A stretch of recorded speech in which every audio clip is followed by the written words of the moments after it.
ملګرو دغه سټیج دی او سټیج په شاته چې کوم دی نو دا وګورئ جي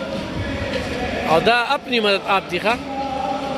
او مونږ چې کوم دی ډاکټر صاحب چونکې دی وخت کې ټوله مشري ورته حواله ده ډاکټر محمد شفیق امینی صاحب زمونږ صوبایي امیر دی خو دلته د مجلس شورا مرکزي امیر هم دی ښه نو هغه ټول هر څه انتظام چې کوم دی یا د سټیج مشري او صرف چې کوم دی هغوی موجود دي بېګاره سي خو بیا خو د سټیج نه زمونږ دپاره یې بندوبست کړو سپیشلي چې کوم دی نو افضل صاحب راغی او روټۍ مونږ هم ډېره ښکلې روټۍ وخوړه بل خبره ته کوم دا دې ټیم کې څه ټیم دی خو روټۍ دومره ګرمې مرجانه ګرمې روټۍ وې که نه چې دا روټۍ هم سپوره خوري نو سمه مزه نه کوي او بیا بریاني او بیا قیمه و مټر دا موږ ته په جلسه کې میلاویږي او څومره په عزت سره دا د ټیلپي سیاست کې فرق دی شفیق صاحب نه ما واورېدل که نه زمونږ چا سره په پلیټ باندې جنګ نه دی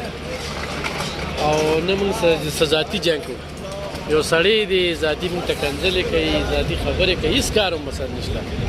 خو نه په دین اسلام باندې کمپرومایز نه مني واحد دا جومات دی چې دی وخت فلسطین خلاف د جهاد اعلان کوي نور چا نه به نه اوري نو ډېرې اهمې خبرې دي انشاءالله شریکو به سره به دا هم سره دا روټۍ د انتظام شریکو واحد دا مرجانه بار وځو